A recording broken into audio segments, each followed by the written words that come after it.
Business Education. Idaho, juillet 1999. Dans l'air sec de Sun Valley, l'arrogance a une odeur de kérosène et d'argent facile. Les jets privés s'alignent sur le tarmac comme des jouets de luxe parfaitement polis sous le soleil brûlant du Nebraska. À l'intérieur du complexe, les nouveaux maîtres du monde, ceux de la Silicon Valley, célèbrent leur triomphe. Ils parlent de nouvelle économie, de clics, de paradigmes brisés et d'une richesse qui semble ne plus avoir de limites physiques. Et au milieu de ce tumulte, un homme de 69 ans reste assis, presque invisible dans son costume un peu trop large, une canette de Cherry Coke à la main. Warren Buffett s'apprête à prendre la parole devant un parterre de milliardaires qui le considèrent déjà comme un fossile. Il ne possède pas une seule action technologique. Sa performance annuelle est à la traîne, humilié par des entreprises qui n'ont jamais dégagé un centime de profit. On murmure dans les couloirs que le sage d'Omaha a perdu la main, que le monde est allé plus vite que lui. Il monte sur l'estrade, ajuste ses lunettes et regarde cette foule qui attend, avec une pitié non dissimulée, sa capitulation. Ce qu'ils ignorent, c'est qu'ils s'apprêtent à assister à une démonstration de force tranquille. Car Buffett ne vient pas parler de technologie, il vient parler de la gravité. Et en finance, la gravité finit toujours par l'emporter.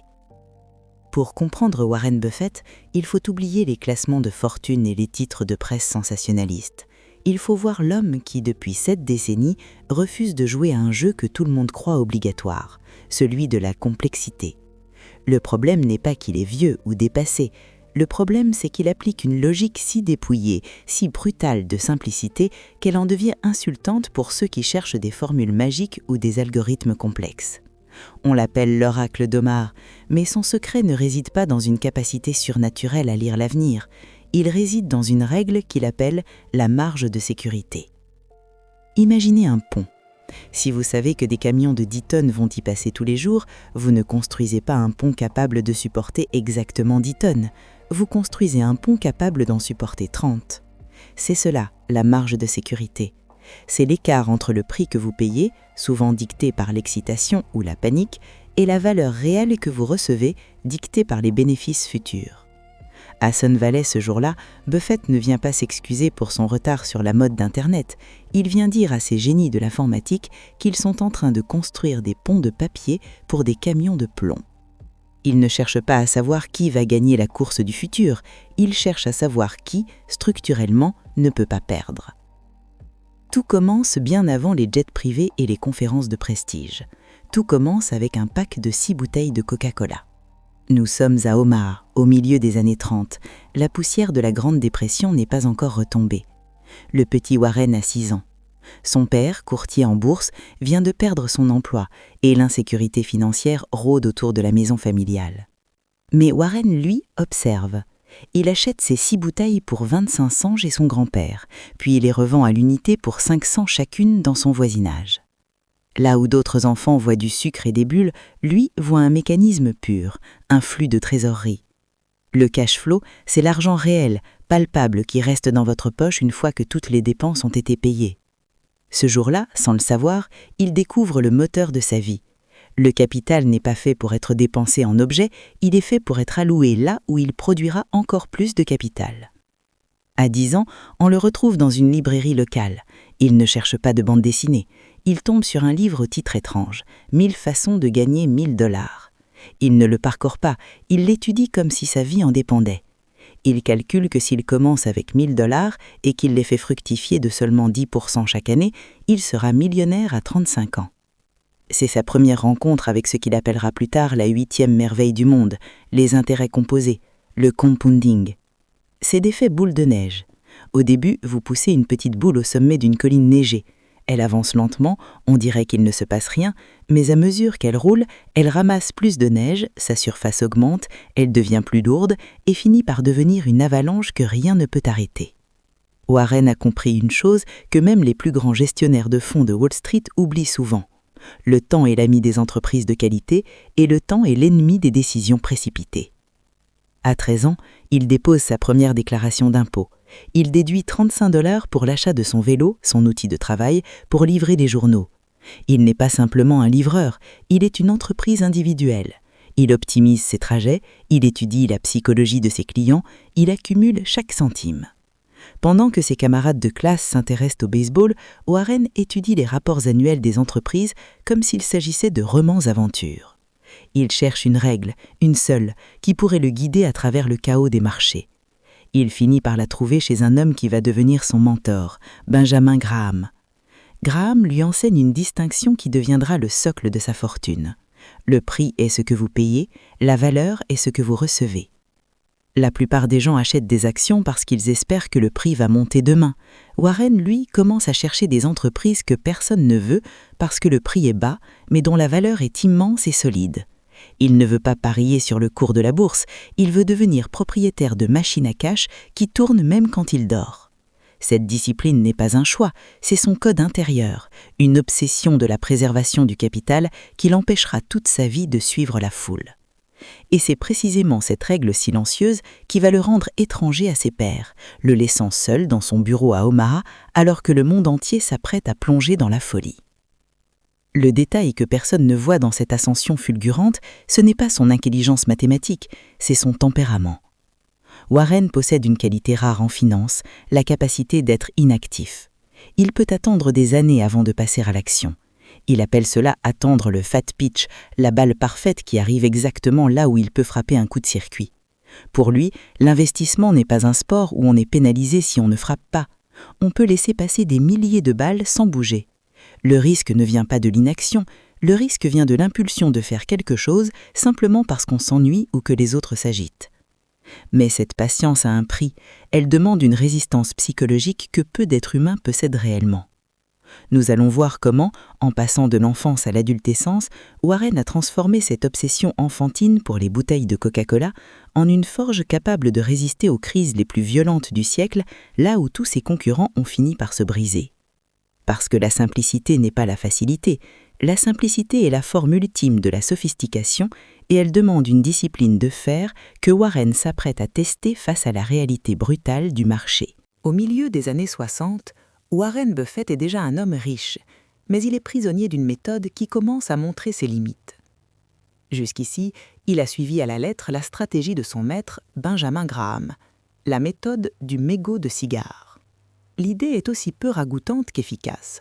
Vous marchez dans la rue et vous trouvez un vieux mégot tout écrasé, humide, dont personne ne veut. Mais il reste une bouffée gratuite à l'intérieur.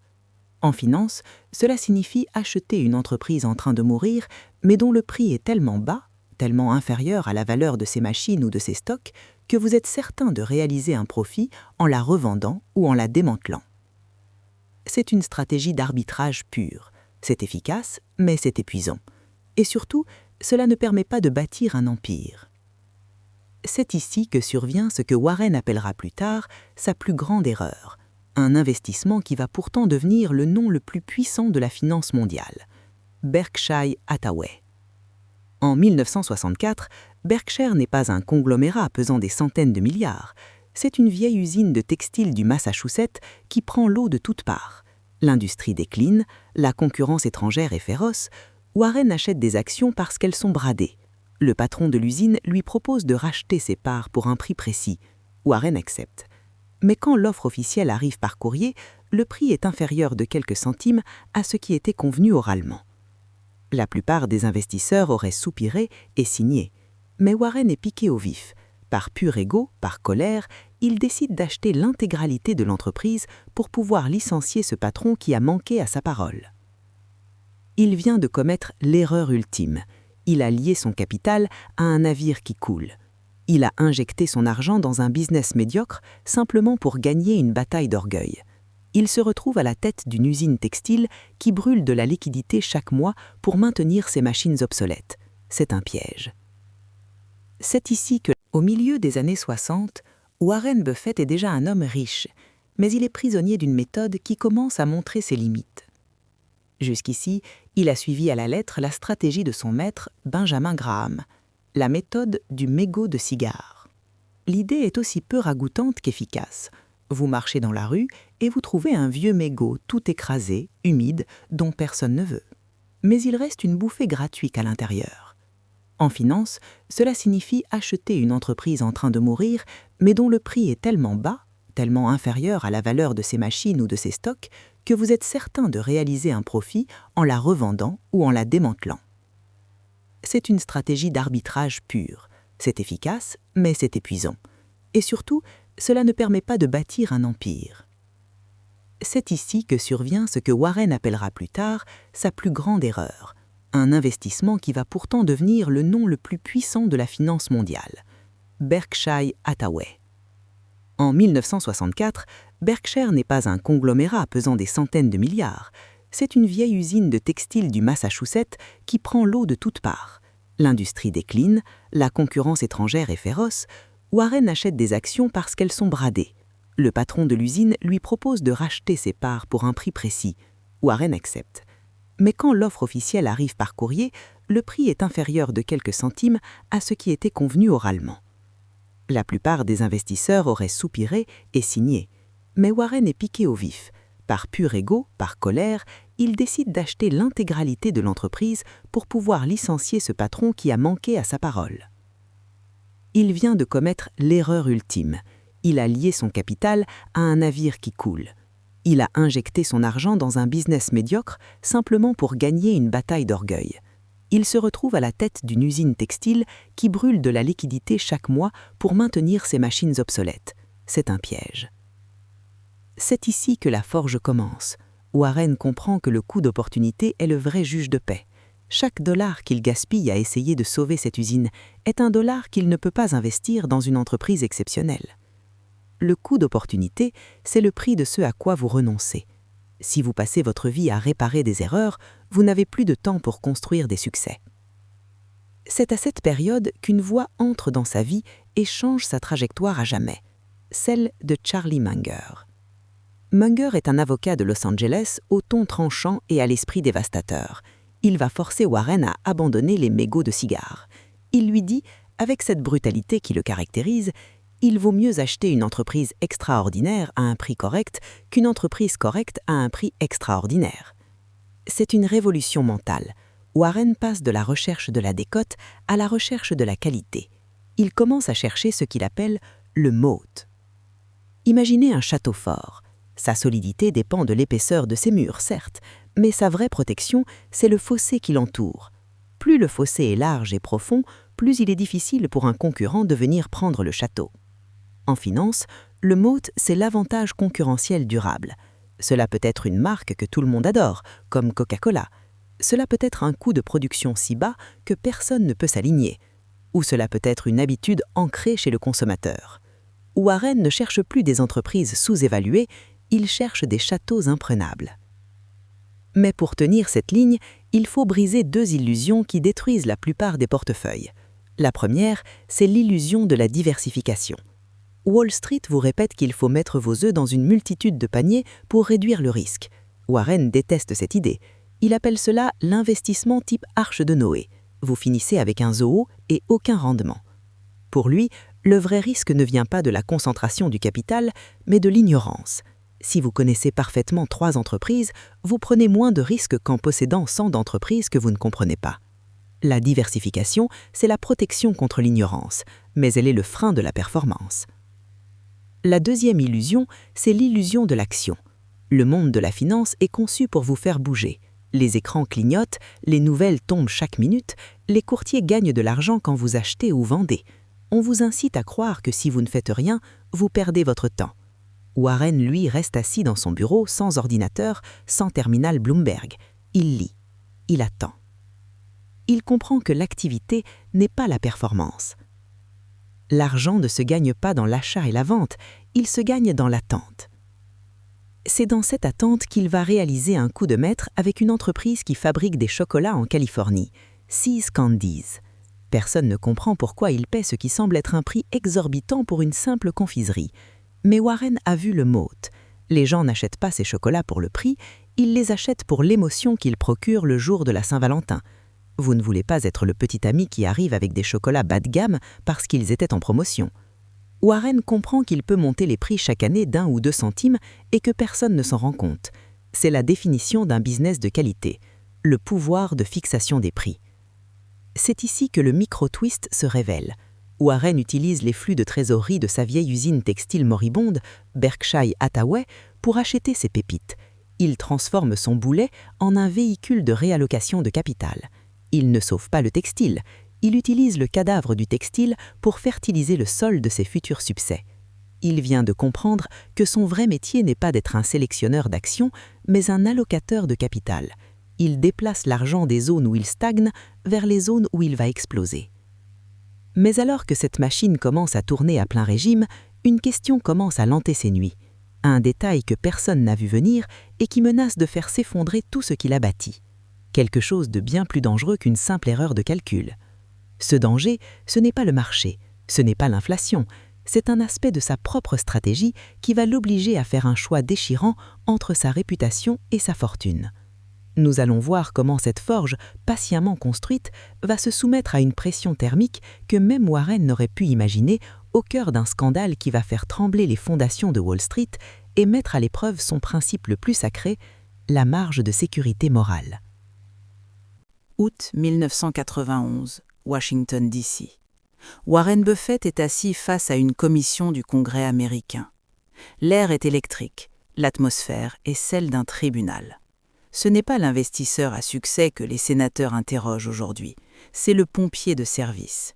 L'une des plus grandes banques d'investissement de Wall Street, Salomon Brothers, vient de s'effondrer moralement.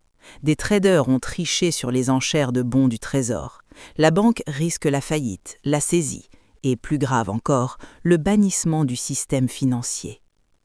Warren vient d'être nommé président en urgence pour sauver les meubles. Il ne touche pas de salaire, il joue sa réputation. Il prononce alors une phrase qui va rester gravée dans l'histoire de la finance. « Si vous perdez de l'argent pour la firme, je serai compréhensif. Si vous perdez une once de réputation pour la firme, je serai impitoyable. » C'est ici que se révèle le premier pilier de son avantage durable, la gouvernance comme actif intangible. Pour la plupart des investisseurs, la gouvernance est une ligne ennuyeuse dans un rapport annuel. Pour Buffett, c'est une question de survie. Il comprend qu'un business peut avoir le meilleur moat du monde, si les gens à la tête sont malhonnêtes ou court-termistes, le risque de ruine est total.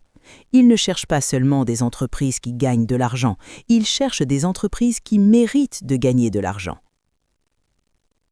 Parce qu'au bout d'une décennie, la culture d'une entreprise finit toujours par se refléter dans son cours de bourse.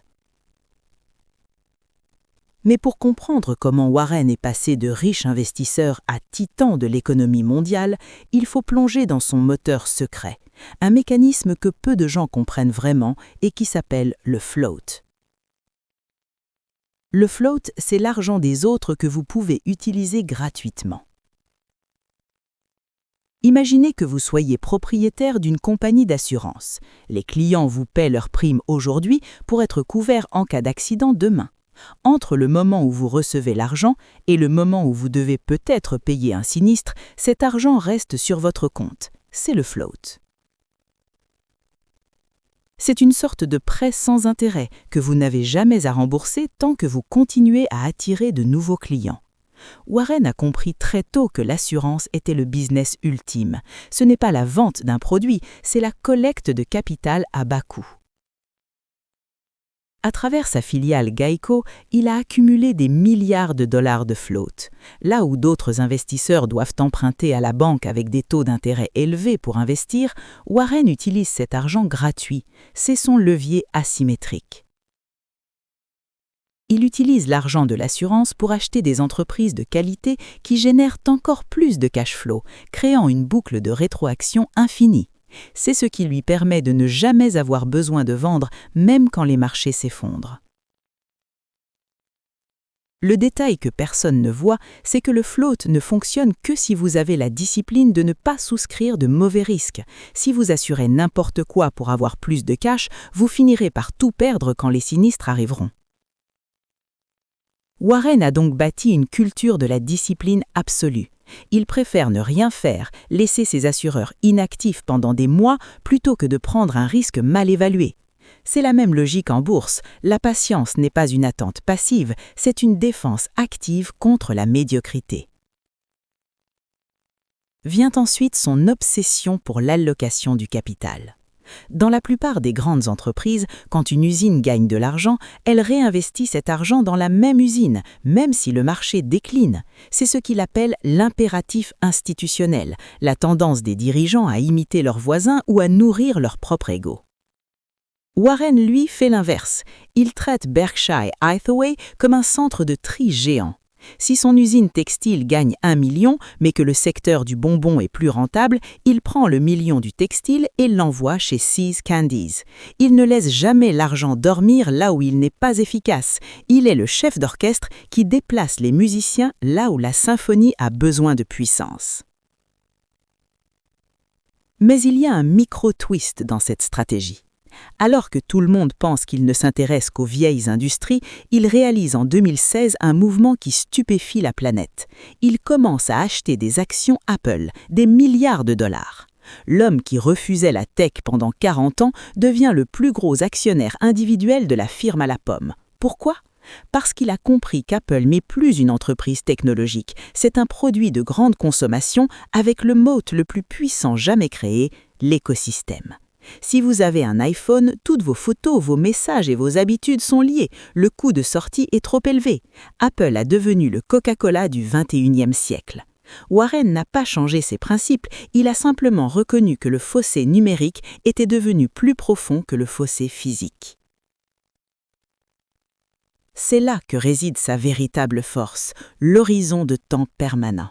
Sa période de détention favorite est pour toujours.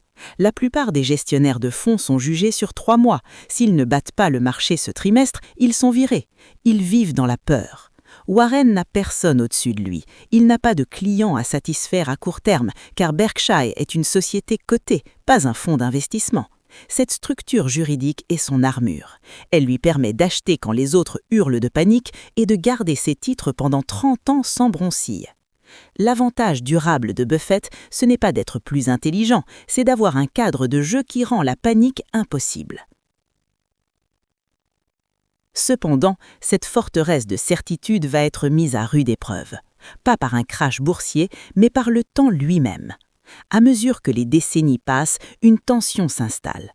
Le petit garçon qui comptait les centimes est devenu le gardien d'un empire si vaste qu'il devient difficile de le faire grossir. Et c'est ici que, dans l'acte final, nous allons découvrir le véritable coût de cette quête de richesse infinie. Une scène de solitude et de responsabilité immense où le vieil homme d'Omaha doit faire face à une question que même ses milliards ne peuvent pas résoudre. Nous allons voir comment se termine cette trajectoire entre gloire médiatique et silence intérieur et quel est le constat final que nous pouvons tirer de 70 ans de discipline sans faille. Omaha. Il est tard dans le bureau du Kiewit Plaza. La moquette beige, les classeurs en métal gris, les piles de journaux qui s'accumulent sur le bureau en bois verni. Il n'y a pas de terminal de trading, pas d'écran qui hurle des graphiques en temps réel. Juste le silence d'une pièce qui a vu passer plus de crises silencières que n'importe quel manuel d'histoire. Warren Buffett est seul. À plus de 90 ans, il porte sur ses épaules une responsabilité que peu d'hommes peuvent concevoir. Il n'est plus simplement un investisseur, il est le fiduciaire de centaines de milliers de familles qui ont placé toute leur confiance, toutes leurs économies, dans sa capacité à ne pas commettre l'erreur de trop. C'est ici que se révèle la pression invisible du succès. Dans le monde de la finance, on parle souvent du rendement. On oublie de parler du poids du capital. Plus vous réussissez, plus vous devenez gros. Et plus vous devenez gros, plus il devient difficile de gagner. C'est ce qu'on appelle la loi des grands nombres. Quand vous gérez 1 000 $, vous pouvez acheter une petite entreprise inconnue et doubler votre argent en 1 an. Quand vous gérez 500 milliards, vous ne pouvez plus acheter de petites entreprises. Elles ne déplacent plus l'aiguille de votre performance. Warren est condamné à ne pouvoir acheter que des géants. Ses choix se réduisent à mesure que sa fortune grandit. C'est le paradoxe ultime de l'investisseur. Vous passez votre vie à vouloir devenir grand pour finir par découvrir que la taille est l'ennemi de la performance. Pourtant, malgré cette contrainte, il ne s'arrête pas. Pourquoi ? Ce n'est plus pour l'argent. L'argent pour lui a cessé d'être un moyen de consommation depuis longtemps. Il vit dans la même maison achetée en 1958 pour 31 000 $. Il mange les mêmes menus de chez McDonald's. L'argent est devenu son tableau de bord. C'est la preuve qu'il a eu raison. C'est le score final d'un jeu qu'il a commencé à 6 ans avec ses bouteilles de Coca-Cola. Mais ce jeu a un coût humain. Warren a sacrifié une grande partie de sa vie émotionnelle sur l'autel du compounding. Sa première femme, Suzanne, a fini par s'installer à San Francisco, incapable de vivre aux côtés d'une machine à calculer humaine qui était présente physiquement, mais toujours ailleurs mentalement, perdue dans les rapports annuels. Le long terme n'est pas seulement une stratégie financière, c'est un mode de vie qui demande d'accepter une certaine forme de solitude. Le vrai prix du succès, pour Warren, c'est d'avoir dû rester le même pendant que le monde changeait de peau 10 fois. Il a vu passer les modes, les bulles technologiques, les krachs immobiliers, les guerres et les révolutions monétaires. Il est resté le point fixe dans un monde en mouvement perpétuel. Mais ce point fixe commence à s'estomper. À présent, prenons un instant pour observer ce que 70 ans de discipline nous racontent vraiment. Ce n'est pas une recette de cuisine, c'est un constat brut. Premièrement, la richesse n'est pas le résultat de l'intelligence mathématique, mais de la maîtrise du tempérament. Le marché est une machine qui transfère l'argent des impatients vers les patients. Deuxièmement, le temps est l'actif le plus précieux, car il est le seul que l'on ne peut pas réinvestir. Warren a accumulé 99% de sa fortune après l'âge de 65 ans. La magie ne réside pas dans la force du rendement, mais dans la durée de l'exposition. Troisièmement, le succès réel n'est pas ce qui est écrit sur votre compte en banque. Warren le dit lui-même à la fin de sa vie. Le succès, c'est quand les gens que vous voulez voir vous aimer vous aiment vraiment.